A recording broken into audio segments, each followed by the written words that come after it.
शोधत बसते. बोल मला तू हळुवार काही, सांग भले तू माझा नाही. कलियुगातली मी मीराबाई, मौनातले हे शब्द बोलके तुझ्यानी माझ्या ओठे हलके. असुनी ननी अश्रू पोरके. क्षणात आता सरतील लाटा, पक्षी घराच्या धरतील वाटा. देईल हात तुझी अस्मिता, अस्मिता, अस्मिता, अस्मिता. पप्पा काहीतरी करा लवकर प्लीज. मी काय करू शकतो? म्हणजे तुम्ही तिला घरात घेणार आहात? मी अडवणार कसं तिला? आदित्य आणि माझ्यामधले संबंध संपलेत एवढं समजणं इतपत मला भान नसू शकतं का? दोन मित्रांनीही भेटू नये असं तुमचा समाज म्हणतोय? नाही, पण समाजाला विसरून जगणं तेवढं सोपं नाहीये.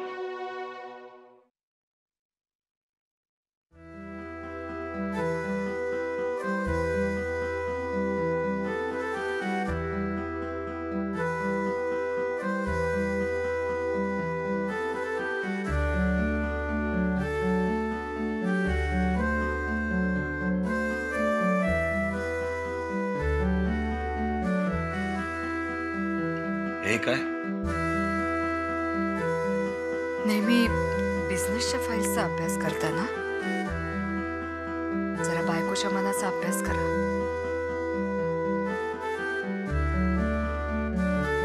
स्वतःचं मन फाईल मध्ये दडपून का आणावं असं वाटलं तुम्हाला?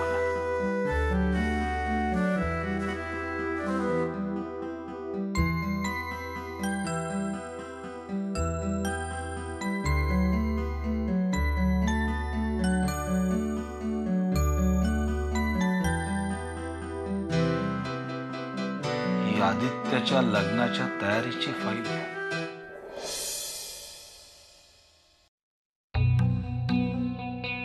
भारतभरातून बोलवलेल्या पाहुण्यांची यादी, लग्नाचा आराखडा, लग्नासाठी लागणाऱ्या वस्तू, मानपान, त्यांची यादी, या सगळ्याची ही फाईल. माझंही मन गुंतलंय या फाईलमध्ये.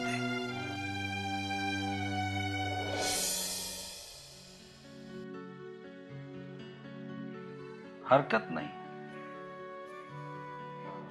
लग्न झालंय आता, सून घरात आली आहे ना, मग झालं तर.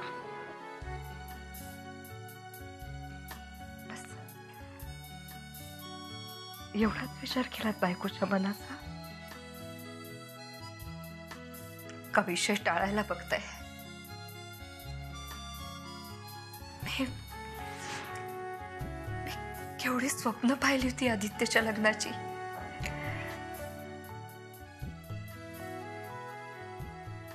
त्याला नेहमी विचारायची, बाबा रे कधी करतोयस लग्न सांग. तर म्हणायचा, अगाई तुला नक्कीच सांगणार ना मी. तर मी त्याला सांगायची, नुसतं लग्न करणार म्हणून सांगून चालणार नाही, मला 6 महिने आधी सांगायला पाहिजे. हा असा अचानकच लग्न करून घरी आला. आदित्य समोर लग्नाचा विषय जरी काढला तरी बोलायचा नाही तो. मला भीती वाटायची, म्हटलं आयुष्यभर ब्रह्मचारी राहतो की काय. पण नाही, केलं एकदाचं लग्न, सुटलो बुवा. तुमच्या चेहऱ्याकडे बघून असं वाटतंय की तुम्हाला काहीतरी वेगळंच सुचवायचंय. काय केला की नाही मनाचा अभ्यास? हो केलात ना, पण फक्त तुम्हाला पाहिजे तेवढाच केलात, पुरेसा नाही केलात.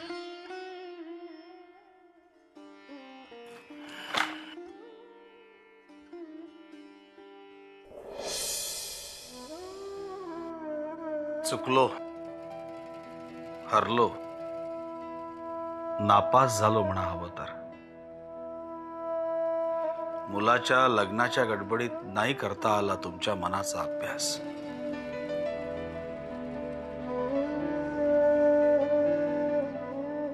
खरंच तसं असतं ना तर चाललं असतं. मला सवय झाली मला त्याची, पण कळून न कळल्यासारखा आव आणून तुम्ही फक्त विषय टाळू शकता,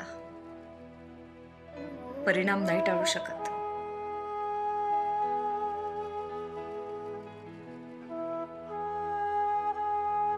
तुम्हाला एक सल्ला देऊ? माझ्या मनाचं सोडाव, पण निदान स्वतःच्या मनाचा तरी खूप अभ्यास करायची तयारी करायला हवी आहे तुम्हाला.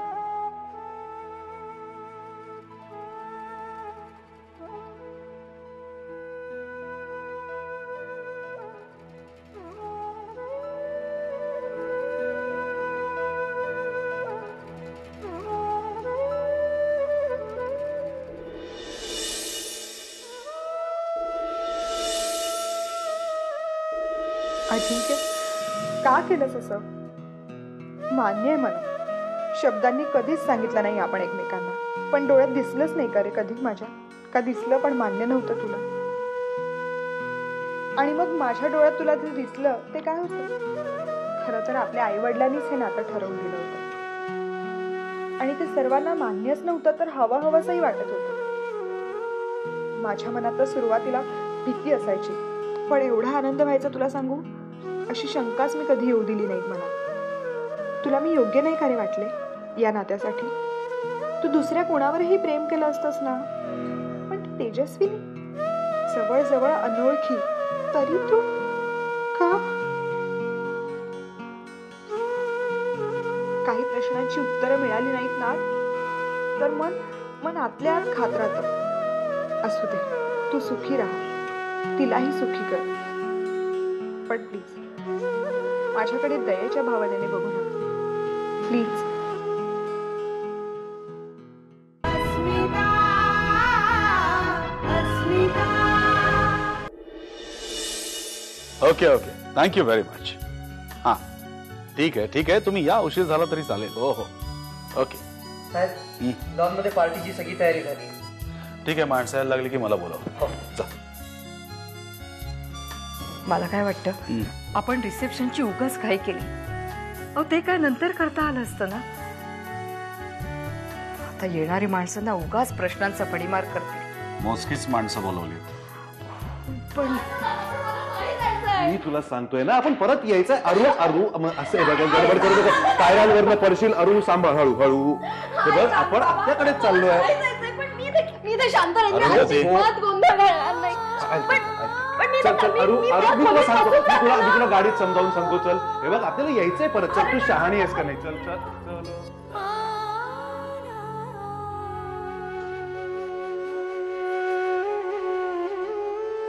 काळजी करू नका, काही होणार नाही. या फंक्शन पुरतच तिला बाहेर पाठवलंय आणि परक्या ठिकाणी पाठवत नाही. फंक्शन संपलं की तिला लगेच घेऊन येऊ. काका, अरे समीर, ये वेलकम. कसा आहेस? बस ठीक. काका, आदित्य कुठे आहे? Hi Aditya. Hello Sameer, hi, how are you? Good. क्या बात है, माझ्यासाठी? Yes, thanks a lot. एक मिनिट, वहिनी कुठे आहेत? एक मिनिट. अमिषा, येताना तुझ्या बहिणीला घेऊन ये. Just wait for a while, she will be coming. Mrs Aditya.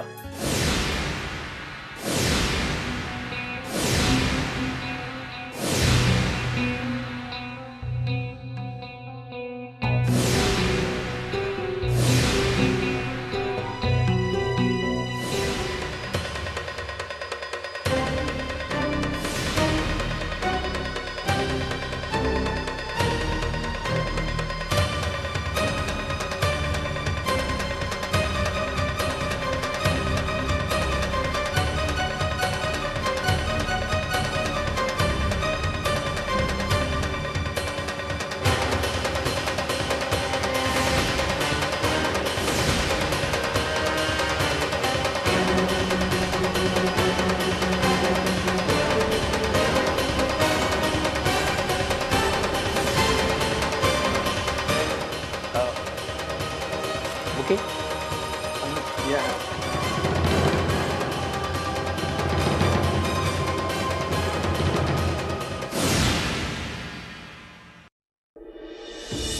एका नाकारल्या गेलेल्या लाचार मुलीच्या लाचार बापाशी बोलतोय. गजानन पंतांचा कोणी भाचा पुतण्या किंवा अगदी थेट त्यांच्यासारखा दिसणारा त्यांच्या घरातला नोकर स्वामी.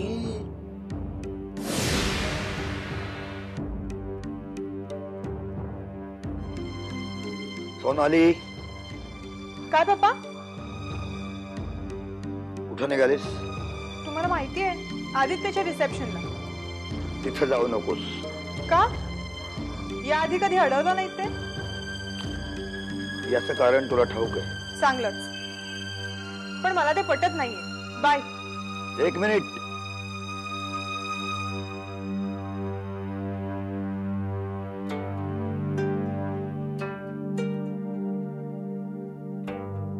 मी तुला सांगितलंय तू तिथे जाणार नाहीयेस म्हणून. आपली नाही, आपल्या बापाच्या प्रतिष्ठेची काळजी घ्या.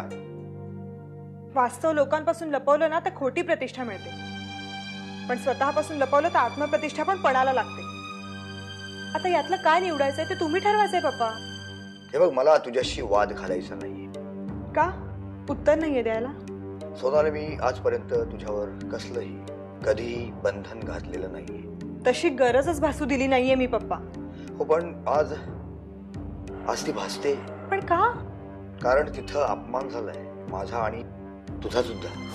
मला नाही तसं वाटत. अहो, त्या कुटुंबियांनी मला फक्त सून म्हणून स्वीकारलं नव्हतं, तर तसं वागवलंही होतं. पण त्या आदित्यनं तुला फसवलंय. तसा त्याने मला शब्दच दिला नव्हता आणि मी मागितलाही नव्हता.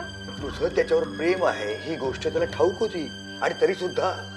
पप्पा, दोष त्याचा नाही, दोष पूर्णपणे माझा आहे. माझ्या मनात यावं असा त्याने कधीच प्रयत्न केला. माझा गैरफायदाही त्याने कधीच घेतला नाही. माझ्याशी तो नेहमी फक्त एक मित्र म्हणूनच वागत होता.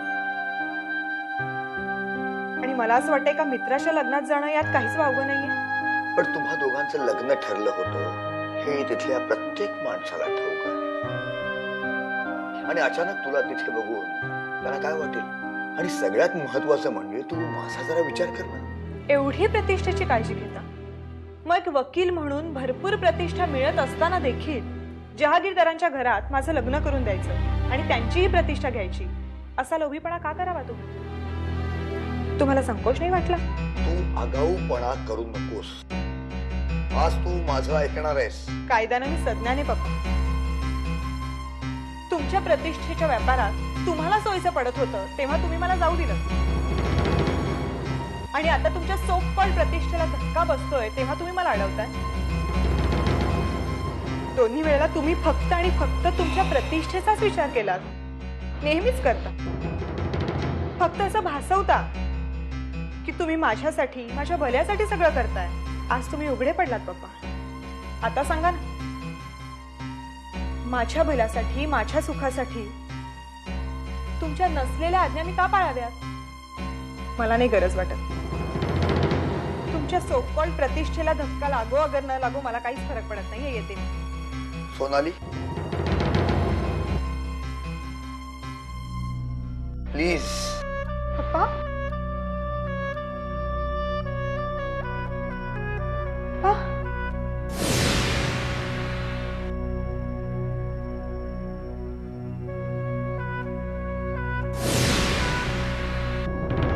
अस्मिता,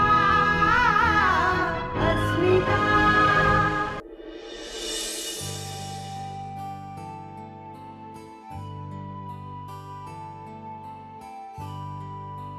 ए, ऐक ना.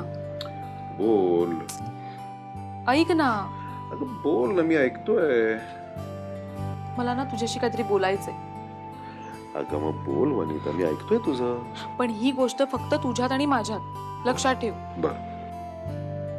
आणि खात्री होईपर्यंत कुठेही बोलू नकोस. हो, नाही तर तुला सवय आहे न बोलायच्या गोष्टी सुद्धा बोलून जायच्या, आणि मग तोंडघाशी मी पडते. आम्हा बायकांचं सगळीकडे लक्ष असतं आणि न कळणाऱ्या गोष्टी सुद्धा आम्हाला बरोबर कळतात. आता जरा मुद्द्यावर येशील का तू? हे बघ, हा विषय गंभीर आहे. उगाच थट्टेवारी नेऊ नकोस. अगं मग सांग ना, तुला काय म्हणायचं ते तर सांग. तुला तेजस्विनीच्या वागण्यात काही विचित्र ए बाई, अगं तुम्ही बायका काही विचित्र रसायन असता ग. अगं ती मुलगी आत्ता कुठे सून म्हणून घरात आली आहे, तुला लगेच तिच्या वागण्यात विचित्र दिसायलाही लागलं. तू अरुंधतीला जेव्हा घेऊन गेला होतास ना, तेव्हा तो समीर आला होता. कोण? आदित्यचा मित्र. तेजस्विनी जेव्हा ओळख करून गेला बाहेर आली ना, त्यावेळेला ना तो तिच्याकडे एक वेगळ्याच नजरेने बघत होता. म्हणजे त्याच्या डोळ्यांमध्ये ना एक प्रकारचं आश्चर्य, एक प्रकारचा धक्का आणि एक जुनी ओळख दिसत होती. आणि एकमेकांकडे बघता क्षणीच त्यांचे चेहरे खाडकन उतरले. हा, आता नंतर त्यांनी एकमेकांना सावरलं खरं, पण काहीतरी विचित्र आहे एवढं खरं. संपलंय कुठे, आता तर चालू झालंय. त्या मुलीच्या बाबतीत असं काहीतरी आहे जे त्या समीरला माहितीये आणि ते आपल्याला समजलंच पाहिजे. तू थकत नाहीस का ग वनिता? कळले, टोमणे कळले बरं का. पण आम्हा बायकांचं चौफेर लक्ष असतं म्हणून बरं. आणि आम्ही काही सांगितलं की आम्ही बायका संशयी म्हणून तुम्ही मोकळे होता. पण नंतर सांगितलं नाही असं म्हणायला नको म्हणून सांगितलं. लक्ष दे अगर नको दिवस. Good night.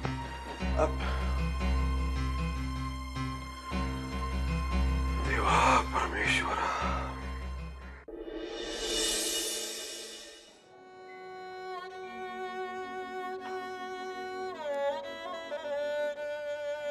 मुंगी, साखर वाटतेस वाटतं आज मुलांना. थांब, मी स्वामीला सांगते तुला साखर दिला तो खूप साखर देईल तुला. हा, आपली आपणच न्यायची. स्वाभिमानी आहेस बाई तुझं. मुंगी, अगं थांब, अगं मला बोलायचं. थांब ना. अरुताई, ओ अरुताई, कोणाशी बोलताय? चला औषध घ्या बघू. सगळेच रुसलेत आमच्यावर. अरे च्या, आम्ही नाही रुसलो आमच्या अरुताईंवर. ए, तू माझ्या बरोबर भेंड्या खेळशील? खेळलो असतो, पण खूप कामं पडली आहेत घरात. कोणाशी 2 मिनिटं बोलायला वेळ नाहीये. तुम्हाला बोलायला माणसं आहेत. मम्मीला पप्पा आहेत, दादाला वहिनी आहे आणि आदित्यला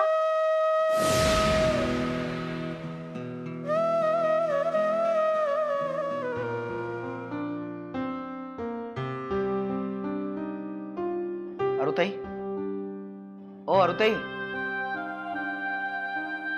अरुताई.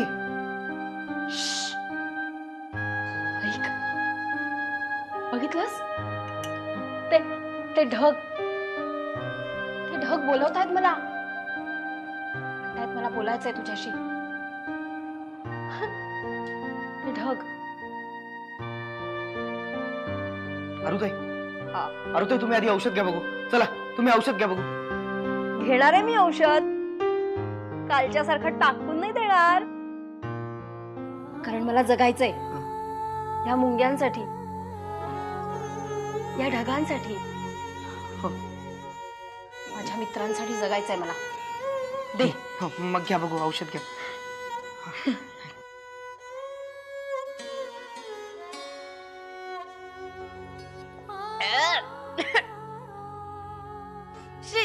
असू दे असू दे, आराम करा आता तुम्ही. हा, तुमचे बाकी मित्र पण आराम करत असतील ना. आराम करा.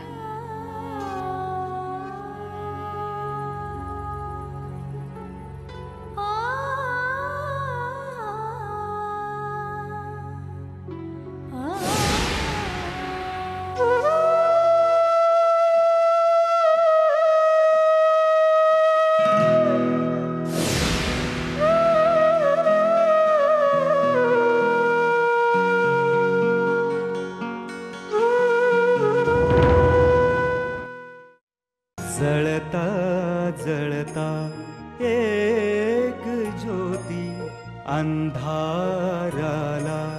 सांगत होती, होती सच्ची माझी प्रीती. क्षणात आता सरतील लाटा, पक्षी घराच्या ठरतील वाटा, देईल हात तुझी अस्मिता